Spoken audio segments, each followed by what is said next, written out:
Well, good morning everyone. It's Sinead with Free Tours by London. I'm on my way to work actually, and I just wanted to make an introductory video. We wanted to try something different because Hampstead was so popular with you guys. Thank you so much for all your love with regards to that video and that amazing area. I'm delighted you love it as much as I do. But we're going to do a little compilation video of my favourite celebrity homes in London. And I want to start off today with what's called Millionaires Row. And our first stop today will be the beautiful Holland Park. And with its tree-lined streets and stunning stucco buildings, white stucco buildings, and amazing mansions, you can see why the average property price in this area is estimated at 17.5 million. Now, I do plan on doing a more extensive historical tour in this area, but today, please indulge me. This is all about celebrity homes. I don't want to get caught too much, just in case I get reprimanded by anyone, but that is the home of David and Victoria Beckham here on Holland Park. And they bought this property for 31.5 million in the height of their fame. Now, it's a stunningly beautiful property. When they sold Buckingham Palace, that was dubbed Buckingham Palace, but they move around between their several luxurious properties. One is in the Cotswolds. They have a beautiful country manor in the Cotswolds and a stunning home now in Miami. So that is David and Victoria Beckham, Posh Spice and the famous footballer, here in Holland Park. That's one house. And this one directly across the road, you guys, is the home of Richard Branson of Virgin Media and Virgin Airlines, Virgin Communications, Virgin Travel, several subsidiaries of companies, over 300 different companies within the Virgin conglomerate. And he is the self-made billionaire. Richard Branson also lives on the street right here in Holland Park. So there are our first two stops on the tour. Next, though, is my favourite of them all. Wait till I show you this incredible house. We're heading next down to Mulberry Street in this area. Now, it's on the opposite side. Now, Holland Park, and we're not going to feature all of them today, is also home to the likes of Simon Cowell of X Factor fame. Elton John has a small residence here, and of course he moves around between his residences in Nice and Windsor, actually, a beautiful home in Windsor. Most of these people that we're featuring today have several properties all over the world. So these are their London bases. Who else is there? Oh yeah, Ed Sheeran is said to have several properties in the area as well. But I want to show you my favourite two, and they are directly beside each other, and they're embroiled in a bitter feud for the last 5 years over planning permission, folks. So stay tuned. Let me show you this incredible home. Coming up next, the home of Jimmy Page and Robbie Williams. Look at this, you guys. Look at the turret on that building. This is the home of Jimmy Page, the guitarist with Led Zeppelin, ladies and gents. Now, he bought this property in 1972 and has lived in there ever since. But this was built in the 19th century. I think it was in the 1840s, actually. And it was built by William Burgess, who was a famous architect in his own right as well. And he himself, when he was on his deathbed in here, was visited by many's a famous person, including Oscar Wilde. Jimmy Page bought this house in 1972 from Richard Harris.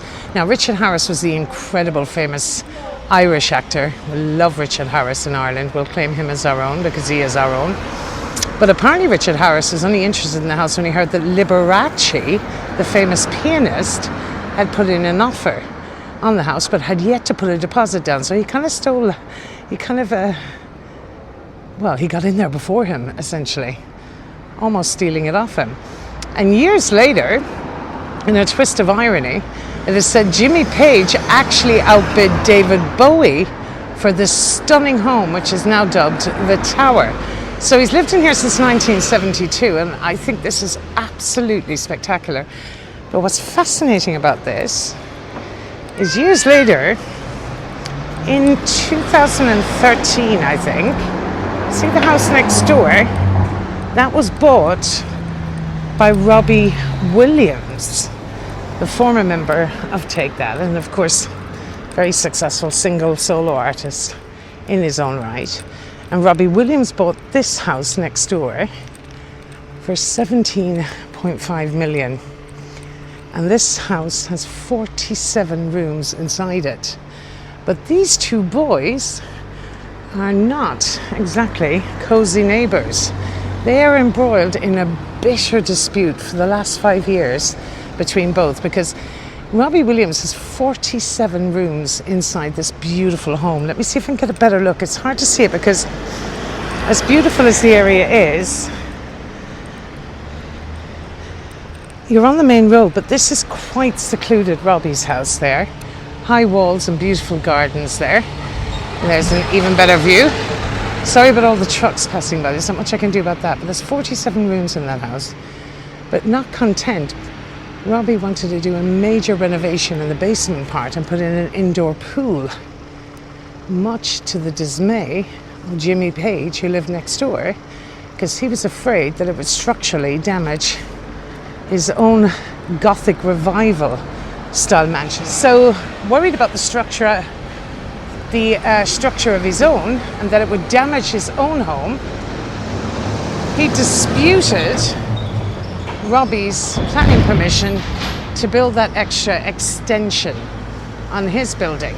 Now, it's been going on for years, and I think Robbie was successful in the end in the High Court bid. But Robbie seems to be antagonizing Jimmy a little bit as well. Over the years, it's been reported that Robbie will blast out music by the Grateful Dead and Pink Floyd, obviously the known rivals of Led Zeppelin. And he has said that Robbie, whenever he sees Jimmy in the back garden, he'll come out, put a pillow under his white shirt and wear a long wig and play Led Zeppelin's music, kind of impersonating Robert Plant, if you like, to antagonize him. So a letter had been sent by a mutual neighbour into the council complaining about Robbie's behaviour. So not so happy living next door to each other. And I wonder if the dispute has been resolved, but the press have had a field day with this over the years. But you would think in two most beautiful mansions that they could live happily together. But this, without a question of doubt, the tower, as is known, is my personal favourite on the entire tour, you guys. I have to say that. It is stunning. Can you only imagine the interior? Just divine inside there. Right, so Tom's just dropped me off, and I'm absolutely in awe of the fact that I'm standing in front of the home of Paul McCartney here on Cavendish Avenue. It's number 7 actually, please my apologies, not number 17, even though all the houses look the same. But yeah, he moved in here in the 1960s and he only paid £40,000 for this beautiful home at the time. Now in one of the most exclusive residences here in London. Very short stroll to Abbey Road, which we're going to be heading to next, you guys. And this, should I knock on the door? Sorry, that was a bit corny, you guys, but yeah, the amazing home of Sir Paul McCartney here. So that'll dispute the fact that he had died, which was a rumour that we'll talk a little bit more about when we head to Abbey Road. Oh my God, I can't believe I'm in close proximity. If he is in, how amazing would that be?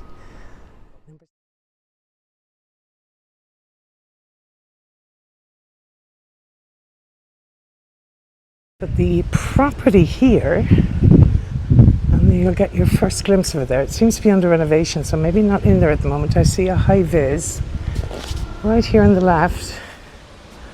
See the chap is out the window. This is the home of Boy George, ladies and gents, of 80s fame and 90s fame. Oh, he's still famous to all of us. The lead singer of Culture Club, and the solo singer, lives here at 7 to 10, and the properties are from 7 to 10. So it seems like it's under extensive renovation. It's like this awesome Gothic mansion. I mean, it's everything you would expect from the creativity of Boy George. Look at the entrance. It's called the Logs. Isn't that epic? What are they, like little dogs or cats or gargoyles? Or it's just this amazing little Gothic property. Let's have a look.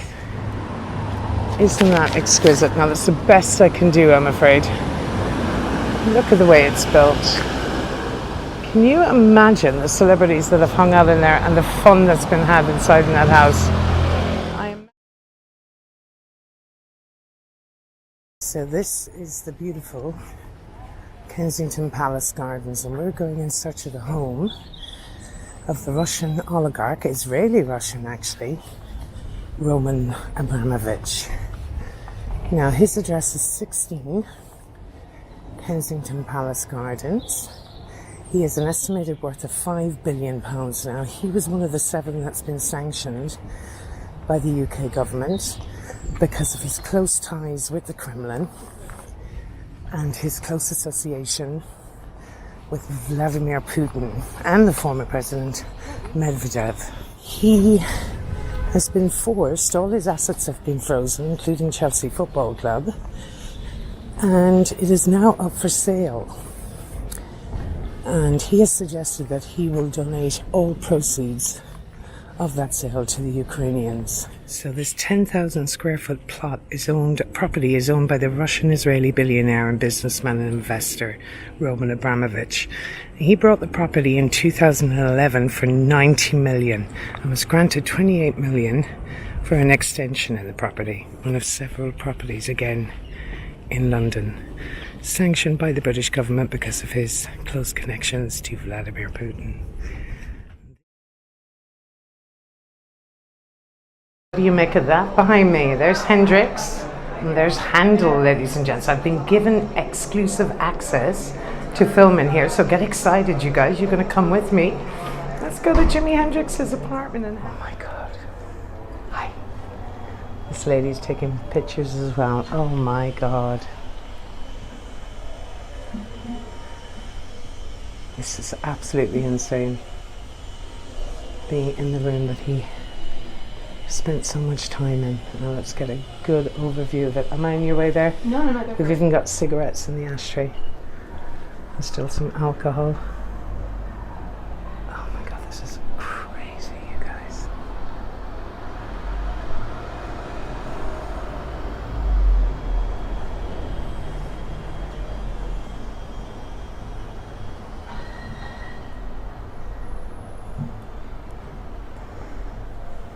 The old phone. Let's go over here and have a look.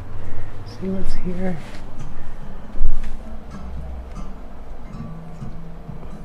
Benson, the old Benson and Hedges.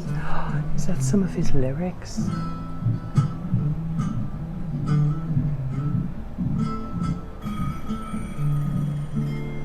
Even the bin.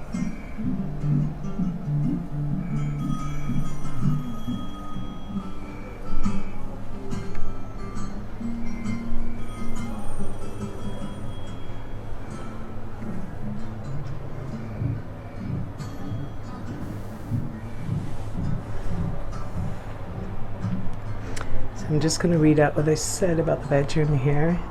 Has been recreated using evidence from photo shoots and films captured here, from reporters' descriptions and through discussions with Kathy Etchingham. The artifacts have either been built from scratch as replicas in detail work from original photographs or sourced in a global search for analogues surviving from the 1960s. The oval mirror above the fireplace is the one item which was original to the flat. Our goal has been to recreate the feel of the space and in doing so shed light on Hendrix's life and surroundings in 1968 and early 1969. Okay, look at that for an image.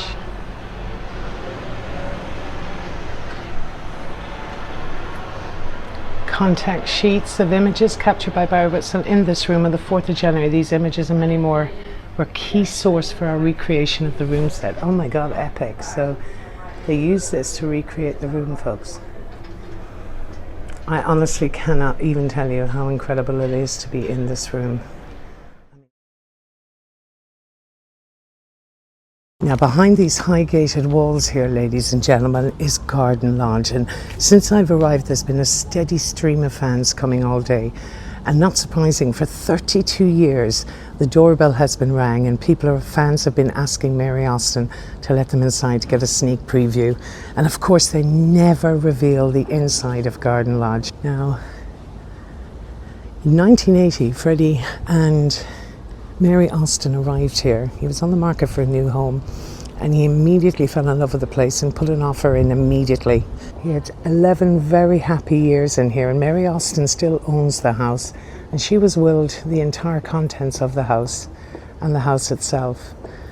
Partially because Freddie said, well, she was effectively the love of his life and his common law wife, and if he had married her he'd have been left everything anyway. So they loved each other desperately up to the very end, even though he came home 6 years into the romantic relationship and said to her, Mary, I believe I'm bisexual, and she famously turned around and she said, no, Freddie, you're gay.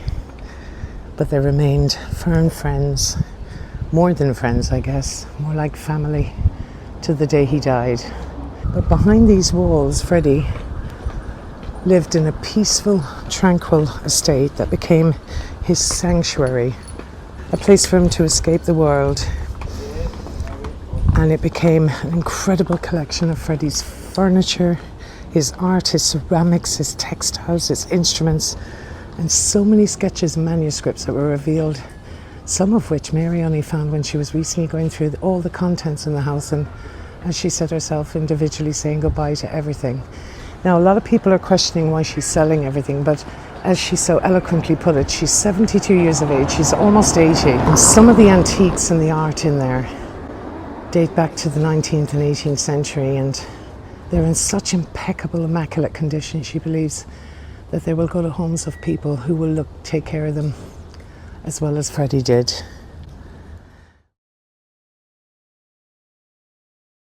I wanted to bring you to the home of one of those Russian oligarchs, and we're going to start today talking about, and you're going to have to excuse my pronunciations, I will try the best I can, but we're going to talk today about Andrei Goncharenko.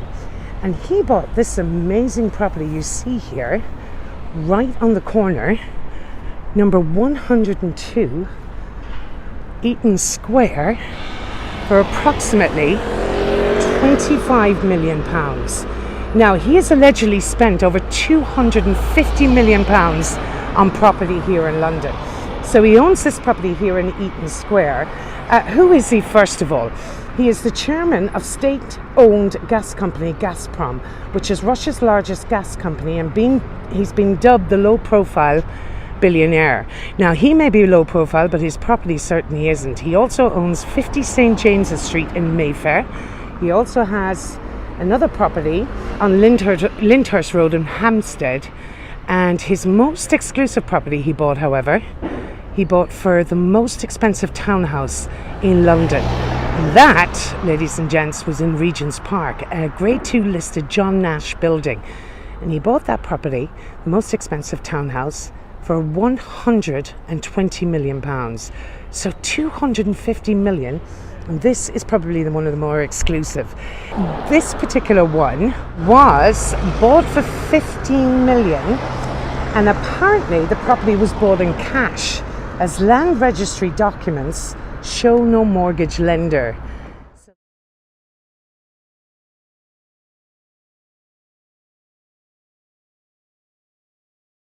Look at this gorgeous neighbourhood, you guys. It's Montague Square. And what I wanted to show you is right over here is number 34. And number 34 is where so much rock and roll history took place. Now, the Blue Heritage plaque on the wall was unveiled by Yoko Ono. Only in recent years, she was quite emotional when she came here, and I'll tell you why in just a moment. It's because where she lived with John. Now, we'll start with the original. Ringo Starr was the one that bought this apartment. And Ringo bought this apartment and lived here with his first wife, Maureen. Actually, she gave birth to her first son whilst living in this address, and they lived here for a period of time until Ringo moved out to the countryside. And Ringo used this pad though. He kept this pad though for their late night recording sessions when he would be recording with the Beatles in London. So when Ringo wasn't here, he would lease the property out to friends. And Paul McCartney actually used the studio. He had a recording studio in the basement there. It's where we believe he worked on Eleanor Rigby in there. When he moved his recording studio out, another chap that moved in was a gentleman by the name of Chas Chandler, the bass player with the Animals. And he used it as a crash pad, shall we say, or a temporary pad for him and a guitar player, a very famous guitar player he'd only recently discovered in Greenwich Village in New York City, and he brought back to London. And that was James Marshall Hendrix. So they lived here for a period of time as well when Jimmy first came to town. Now Jimmy lived here as well for a period of time with his girlfriend Kathy. They were eventually evicted from noise, and the landlord wasn't too pleased about the parties they were having and the arguments they were having, notorious for that. So John and Yoko moved in here temporarily while they were looking for a new home for themselves. And it's famously where they took those naked photographs, which were quite graphic at the time. Well, they'd be graphic even today, but in the 1960s they were very graphic. For the front cover of the album Two Virgins. They were even brought in with the head of the record company was not happy about it. Actually, he said, well, at the very least, if you were going to use naked bodies, why can't you find more attractive ones?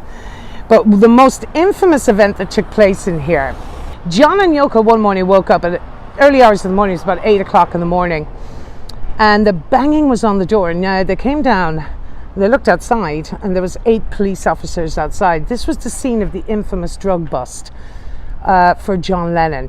Now, what people don't realize about this drug bust was on the day John Lennon had been tipped off 2 days earlier by a journalist. So he had cleaned out the apartment of any drug paraphernalia that was in there. Yet, so you can imagine how surprised he was when they found a small quantity of marijuana in there. Sergeant Pilchard was the one who arrested him. And I mean, coincidentally, it's absolutely mind-blowing. A News of the World reporter, which we know in recent years, the News of the World has been closed down for hacking and for bribing police officers. But alas, this News of the World reporter happened to be passing by and took photos of John Lennon's arrest.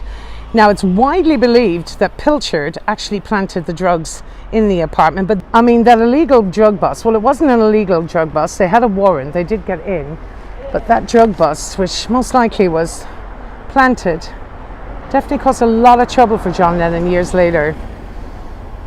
The home of Chas Chandler, Ringo Starr, recording studio of Paul McCartney, and a temporary home of John Lennon and Yoko. That, ladies and gents, is 34 Montague Square. Put that on your Beatles list. But here you have 221B, which is the fictional address of Sherlock Holmes, folks. Now, this is the museum section here. Now, you see one of the girls in full dress. Now, let me just get you the blue plaque above here. 221B, the Sherlock Holmes fictional address. Consulting detective, overall genius, eccentric, genius at the powers of logical deduction, forensic science. We all know that show by Benedict Cumberbatch. He did a remarkable job with Martin Freeman playing Sherlock and Dr. Watson. So this is actually where it is, folks, and it attracts thousands of visitors every year. And definitely, if you want to visit inside, you can do so